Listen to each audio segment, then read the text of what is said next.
Oh my God, this dude totally ripped me off. What's going on, guys? Welcome back to the channel. No, I'm just kidding, Richie. I don't think you ripped me off.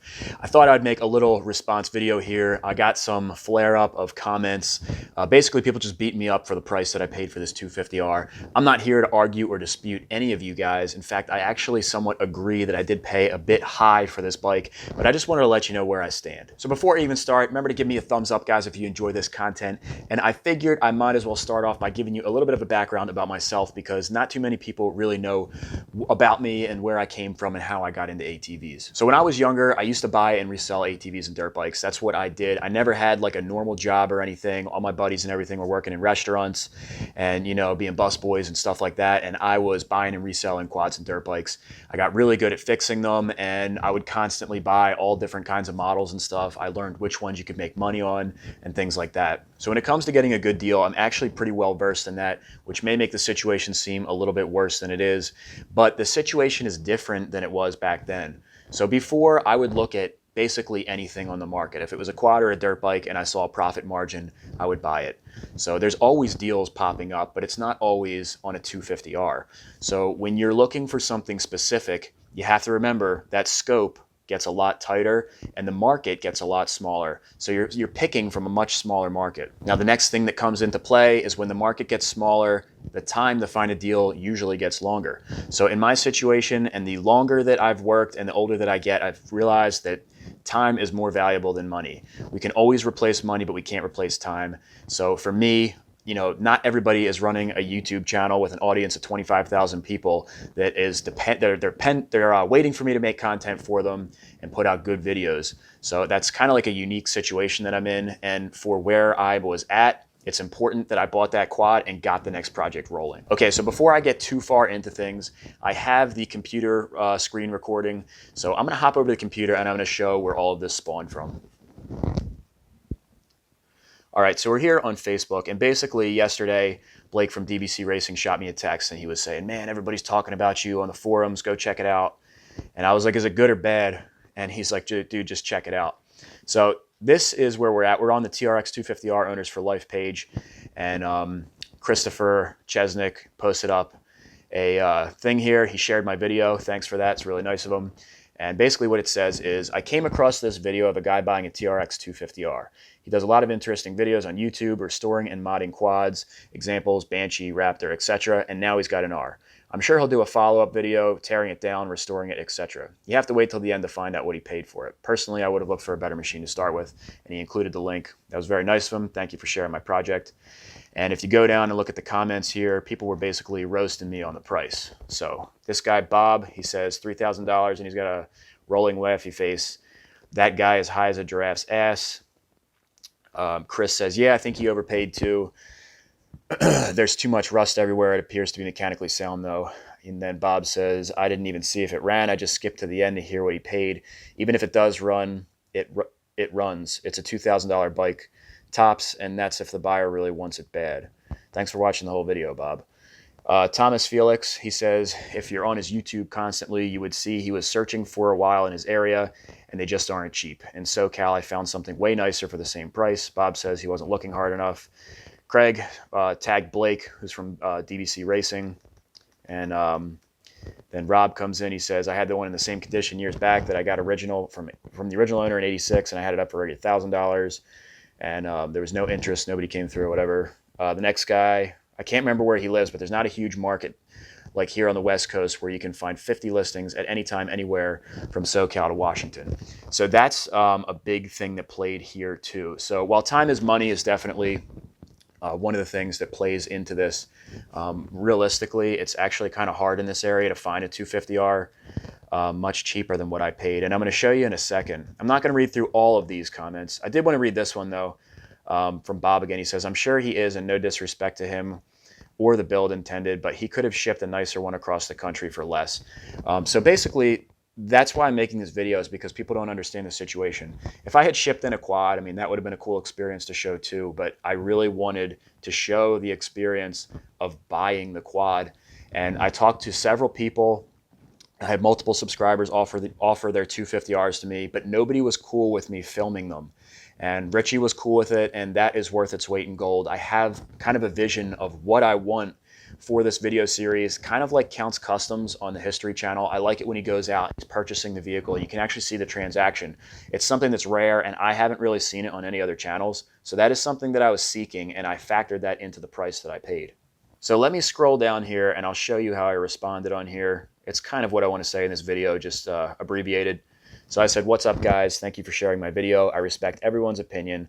A couple things to consider on my part. The market here hasn't been great, which is the Philly area.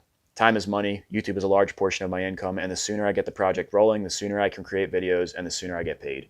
The seller is a subscriber and allowed me to film the transaction, which not many people would be cool with. It's also meaningful to have subscribers involved in my content. It's not just about the deal." And also, the guy literally lived 5 miles away. It was a 10-minute drive. It was perfect. So I said I could have waited for a better deal, but in my case, this was the move. Anyways, thank you to anyone who follows the build, Mike. So that's how I responded. And then a couple people said, some nice things after that, and it just kind of fizzled out. I don't know if that kind of put the whole situation on ice, or they haven't read it yet, whatever the situation may be. But I wanted to show you guys real quick the market on Marketplace.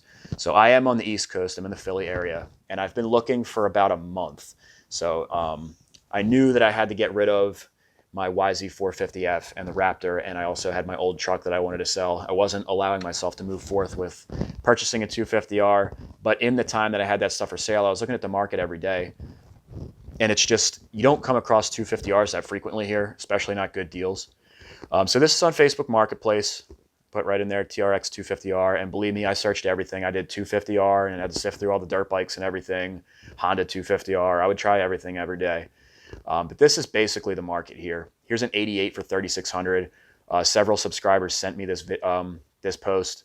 Here's one for $6,000. Now this one's like mint condition and restored, and it's got some really good parts, and it also has a trailer. But that's $6,000. Here's an 86 for 4,500. Let's see. Here's an 86 for 3,500. And that's in my local area. That's it. Then if you go for outside my area, this is stuff that's like 2-3 hours away. Here's one, an 86 that's a newer one I haven't seen yet for 3,200. Here's one for 2,900. I can't remember if this one runs or not.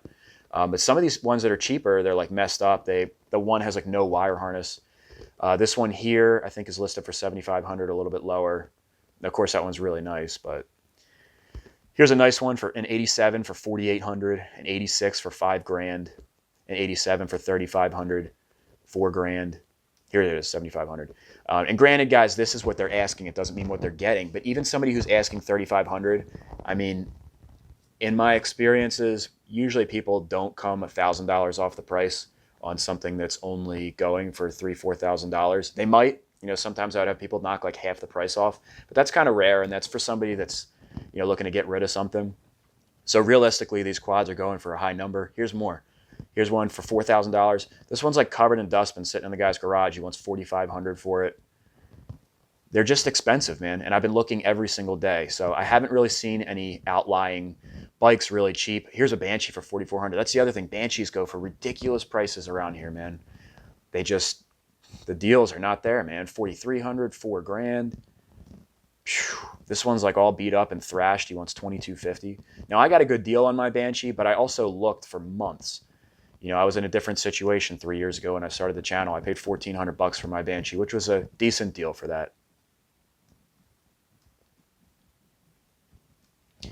And we'll hop over to Craigslist here just to show you.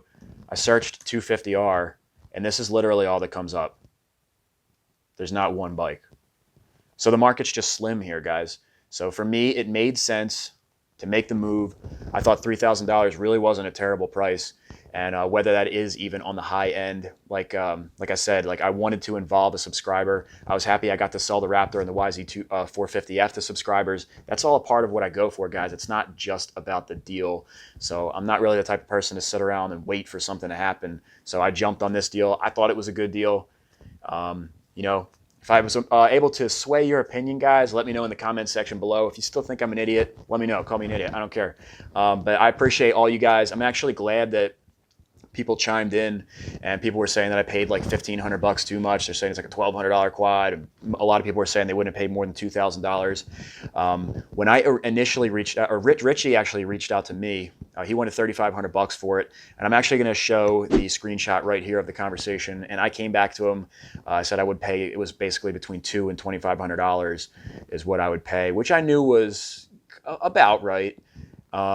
And he came back with $3,200, and I wound up going out and looking at it, and we landed on $3,000. So, like I said, guys, let me know in the comment section below what you think. Hopefully you can see it my way, from my point of view. And until the next video, guys, remember to give me that thumbs up. That really helps me out.